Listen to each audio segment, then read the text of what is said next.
আসসালামু আলাইকুম। সবাই কেমন আছেন? আশা করি সবাই ভালো আছেন।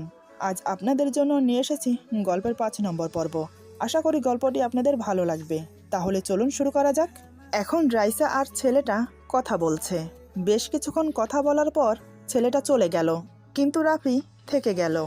যেখানে দাঁড়িয়ে ওরা কথাবার্তা বলছে সেখানে তেমন একটা মানুষ নেই, একটু নির্জন টাইপের।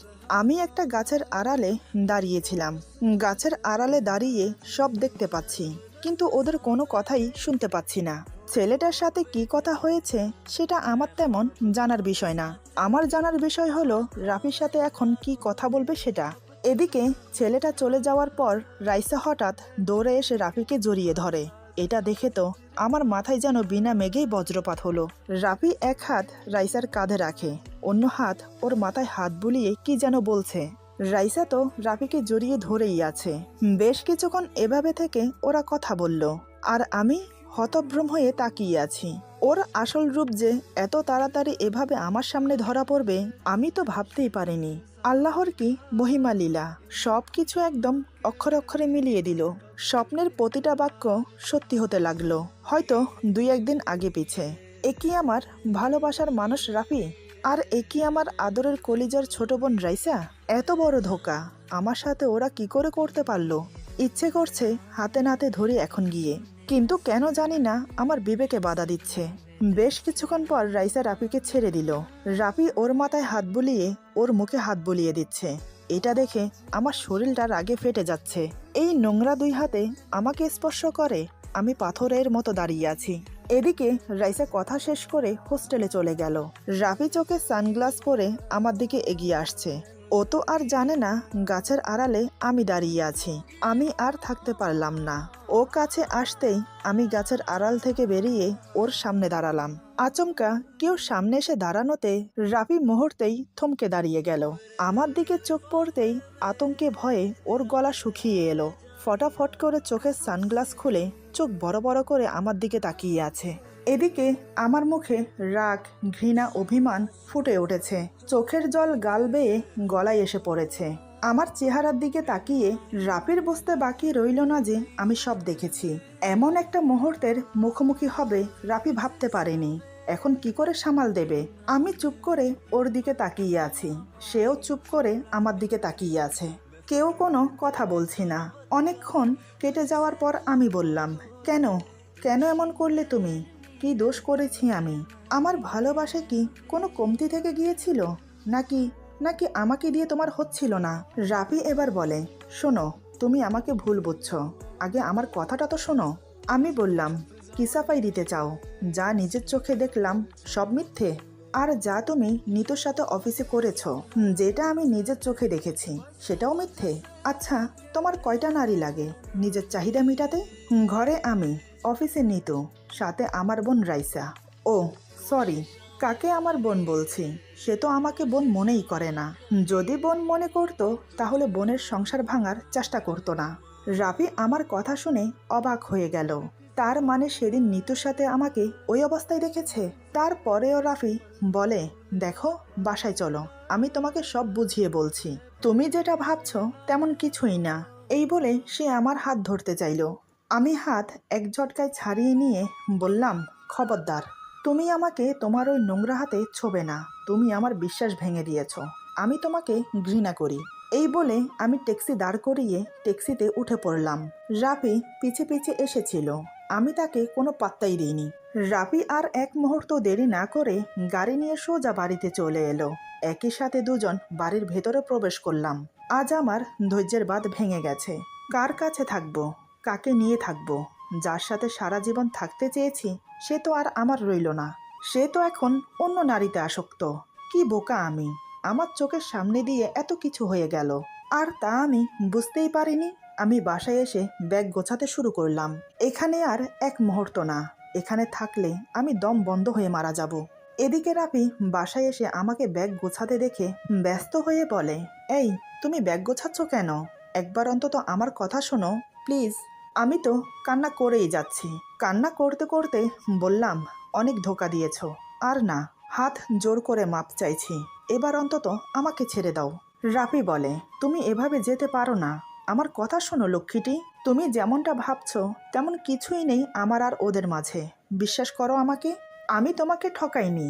তোমাকে ঠকানোর কথা আমি ভাবতেই পারি না। আমি যে তোমাকে ভালোবাসি।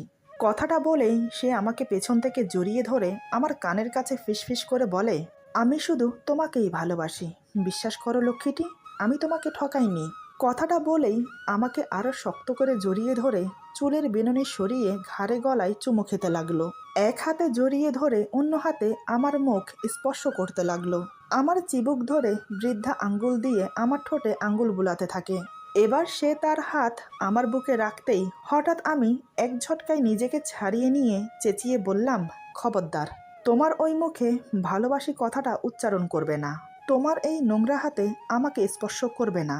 আমার ঘেন্না ধরে গেছে তোমার ভালোবাসার কথা শুনতে শুনতে, তোমার এই মিথ্যে ভালোবাসা দেখতে দেখতে। অনেক হয়েছে, আর না। এই বলে আমি প্রয়োজনীয় কিছু জিনিস কিছু কাপড় ব্যাগে ঢুকিয়ে বেরিয়ে যেতে নিলেই রাফি আমার হাত শক্ত করে ধরে বলে, প্লিজ এভাবে যেও না, আমাকে একটু সময় দাও, আমি সব ঠিক করে দিচ্ছি। এবার আমার রাগ চরমে উঠে গেল। আমি ঘুরে দাঁড়িয়ে হঠাৎ করে ওর গালে ঠাস ঠাস করে দুটো থাপ্পড় মেরে দিলাম। রাফি গালে হাত দিয়ে অবাক হয়ে চোখ গোল গোল করে তাকিয়ে আছে আমার দিকে। ও যেন ভাবতেই পারছে না আমি ওকে থাপ্পড় দিয়েছি। এবারও আমাকে বাধা দিল না, আমার হাত ছেড়ে দিল।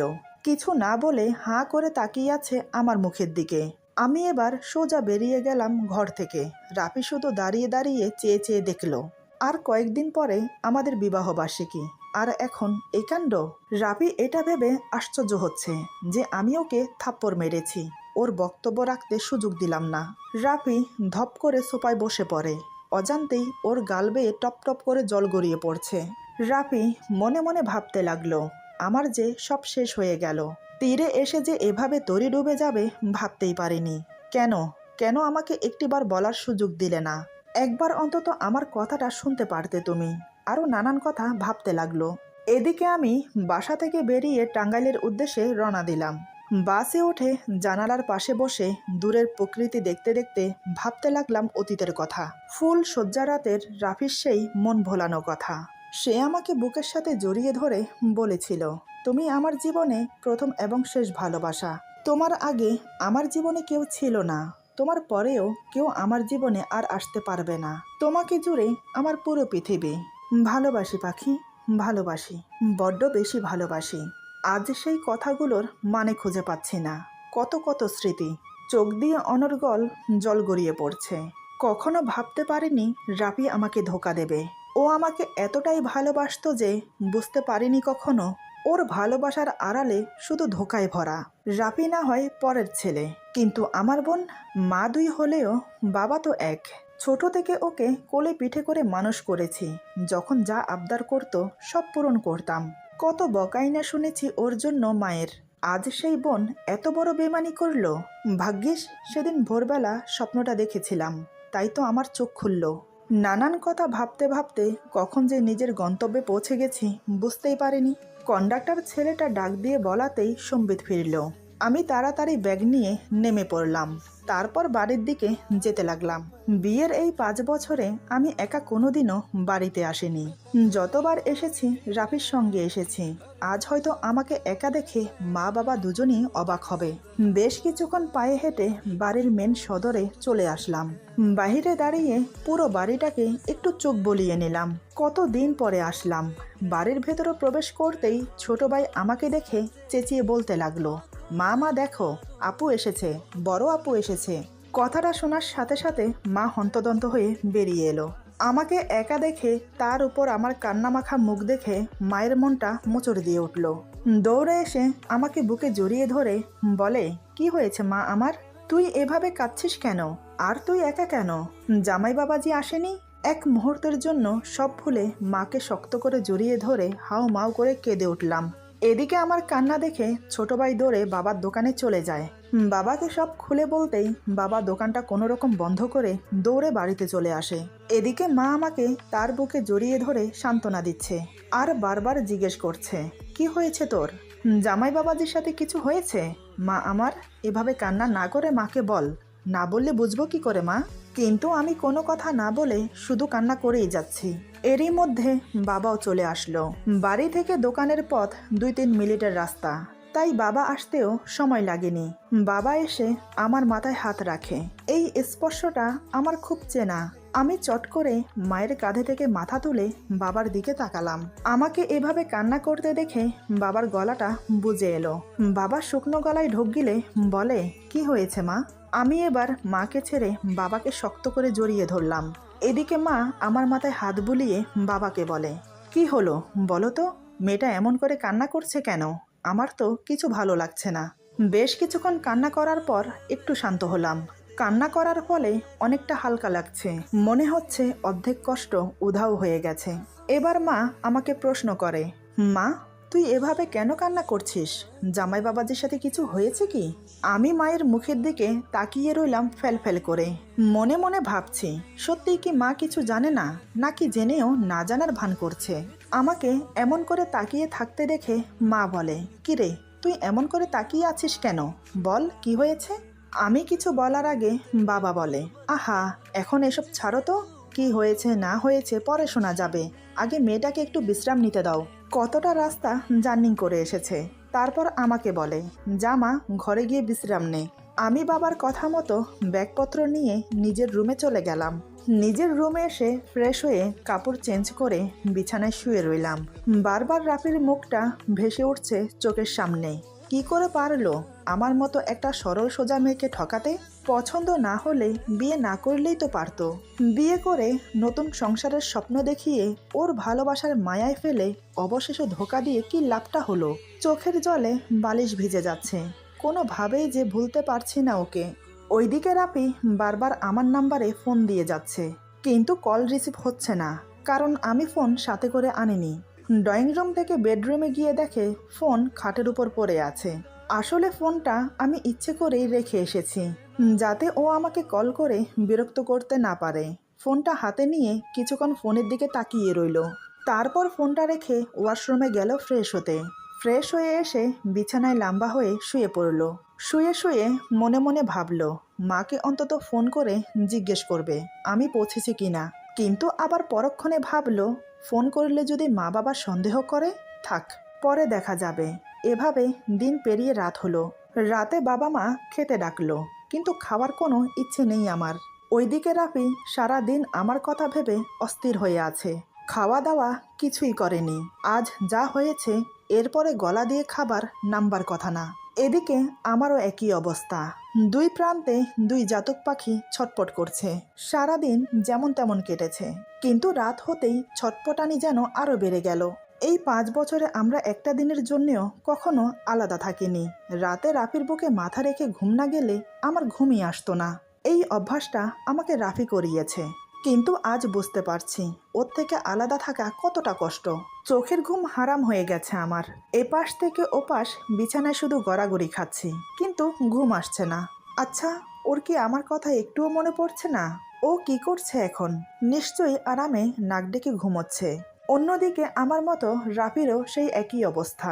বিছানায় শুয়ে শুয়ে শুধু ছটফট করছে। ঘুম আসছে না তাই একবার উঠে বারান্দায় যাচ্ছে, নয়তোবা নিচে। এভাবেই ছটফট করতে করতে ভোর হলো। রাফি সারা রাত ঘুমোতে পারেনি। ভোরের দিকে একটু চোখ লেগে এসেছে। এদিকে সারা রাত ঘুম না যাওয়ার কারণে আমার খুব মাথা ব্যথা করছে। মাথা ব্যথার কথা মাকে বলতেই মা তাড়াতাড়ি নাস্তা বানিয়ে দিল। টেবিলে গরম গরম চা আর নাস্তা রেখে বলে, কাল সারাদিন কিছু মুখে তুলিসনি, এখন একটু নাস্তা করে ওষুধ খেয়ে নে। আমি বললাম, আমি নাস্তা করব না, শুধু চাটা দাও। মা বলে, তোর কি হয়েছে আমি জানি না মা, তবে সব কিছুতে এভাবে ভেঙে পড়তে নেই। নিজে দুর্বল হয়ে পড়লেই যে হেরে গেলি। তুই আমার মেয়ে, তোকে আমি হাঁটতে শেখাইনি, তাই বলছি নাস্তা করে ওষুধ খেয়ে নে। আর একটা কথা মনে রাখবি, জীবন চলার পথে অনেক বাধা আসে, রাস্তায় বিছানো অনেক কাঁটা থাকে। এগুলোকে উপেক্ষা করেই আমাদেরকে এগিয়ে যেতে হয়, তবেই আমরা সফল হতে পারি। এই বলে মা আমার মাথায় হাত বুলিয়ে চলে গেল। আমি শুধু মায়ের দিকে তাকিয়ে তার কথাগুলো শুনলাম। মনে মনে বললাম, মা তুমি সত্যিই কি জানো না তোমার আদরের ছোট মেয়ে কি করেছে আমার সাথে? আমার সুখের সংসারটা যে ধ্বংস করে দিয়েছে। আমি চুপচাপ নাস্তা করে চায়ের কাপটা হাতে নিয়ে চলে গেলাম রুমে। এদিকে রাফি ঘুম থেকে উঠে অফিসে ফোন করে 1 সপ্তাহের ছুটি নিল, কারণ এই অবস্থায় অফিসের কাজে মন বসাতে পারবে না সে। সারাদিন ড্রয়িং রুমের সোফায় বসে কাটিয়ে দিল। একবার ফোনের দিকে তাকাচ্ছে, আরেকবার মেন দরজার দিকে তাকাচ্ছে। এই ভেবে এই বুঝে আমি আবার ফিরে এলাম, এই বুঝে আমি মায়ের ফোন থেকে ওকে ফোন করলাম, কিন্তু না, সারা দিন কেটে গেল, না ফোন এলো না আমি আসলাম। এবার রাফি আর থাকতে পারছে না, মাকে ফোন দিল। মায়ের ফোন মায়ের সাথেই থাকে।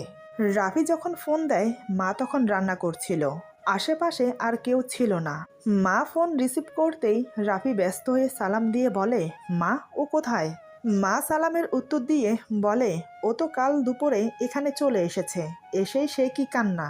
এত করে জিজ্ঞেস করলাম কি হয়েছে কি হয়েছে, কিন্তু কিছু বলছে না। কি হয়েছে বাবা, আমাকে একটু বলবে? রাফি স্বস্তির একটা নিঃশ্বাস ফেলে বলে, ও যখন আপনাকে কিছু বলেনি তাহলে আমাকে ক্ষমা করবেন, আমি কিছু বলতে পারবো না। তবে এইটুকু বলতে পারি, আমাদের মাঝে একটু ভুল বোঝাবুঝি হয়েছে। মা, ও খাওয়া দাওয়া ঠিকমতো করছে তো? মা বলে, কোথায় আর খাওয়া দাওয়া, কাল তো সারাদিন 1 গ্লাস পানি পর্যন্ত খাইনি। আজ সকালে অনেক বুঝিয়ে একটু নাস্তা করিয়েছি, সকাল থেকে নাকি মাথা ব্যথা করছে ওর। রাফি বলে, মা আপনি তো সব জানেন, তাই আপনাকে বলছি, ও যেন ঠিকমতো খাওয়া দাওয়া করে, সেদিকে খেয়াল রাখবেন, আর মেডিসিনগুলো খাওয়াতে ভুলবেন না যেন। মা বলে, সবই তো জানি, না জানার তো কিছুই নেই, কিন্তু বাবা তুমি আসবে না? রাফি জোরে নিঃশ্বাস ছেড়ে বলে, না মা, এখন আসবো না, এখন ও প্রচুর রেগে আছে, কয়েকটা দিন যেতে দিন, তারপর আসবো। মায়ের সাথে আরও কিছুক্ষণ কথা বলে ফোন রেখে দিল। এভাবে প্রায় 2 সপ্তাহ কেটে গেল। রাফির সাথে আমার কোনো যোগাযোগ নেই। এদিকে রাফি প্রতিদিন ফোন দিয়ে মায়ের কাছ থেকে আমার খবরাখবর সব নেয়, অথচ আমি কিছুই জানি না। রাফি 1 সপ্তাহের ছুটি শেষ হওয়ার আগেই অফিসে জয়েন করে, কারণ একা একা বাসায় থাকতে দম বন্ধ হয়ে আসছে ওর। আমি বিহীন শূন্যতা তাকে ঘিরে ধরেছে, তাই মনে মনে ভাবলো কাজের মধ্যে ডুবে থাকলে হয়তো কিছুটা ভালো লাগবে। এদিকে রাইসা এই ব্যাপারে কিছুই জানে না। রাফিকে ফোন দিলেও রাফি ফোন রিসিভ করছে না, কাজে ব্যস্ত আছি বলে মেসেজ পাঠায়, তাই রাইসা কিছুই জানে না। একদিন সকালে বাবা বলে, তুই না কলেজে ভর্তি হবি বলেছিলি? আমি বললাম বাবা বলে, তাহলে কাল চল, তোকে কলেজে ভর্তি করিয়ে আসি। আর হ্যাঁ, কলেজে ভর্তি হওয়ার সব কাগজপত্র আলমারি থেকে বের করে নিস। আমাদের বাপমের কথা শুনে মা বলে, ভালোই হলো যে তুই আবার পড়াশোনা করতে চাইছিস, এবার একটু পড়াশোনা মন দিয়ে করিস মা। আমি বললাম আমি সকালের নাস্তা করে রুমে গেলাম সার্টিফিকেটগুলো খুঁজে বের করতে। আমার আর রাইসার সার্টিফিকেট এক জায়গাতেই আছে। আলমারি খুলে খুঁজতে লাগলাম, বেশ কিছুক্ষণ পর পেয়েও গেলাম। ফাইল খুলে নিজের সার্টিফিকেটগুলো আলাদা করে রেখে বাকিগুলো রাখতে যাব, ঠিক তখনই চোখে পড়ল কাপড়ের নিচে আরও একটা ব্লু কালারের ফাইল উকি মারছে। এটা কিসের ফাইল?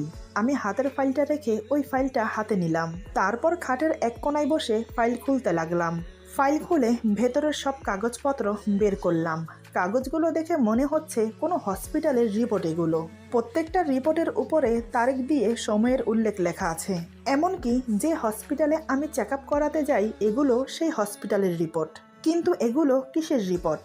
যার রিপোর্ট তার তো নাম লেখা থাকবে।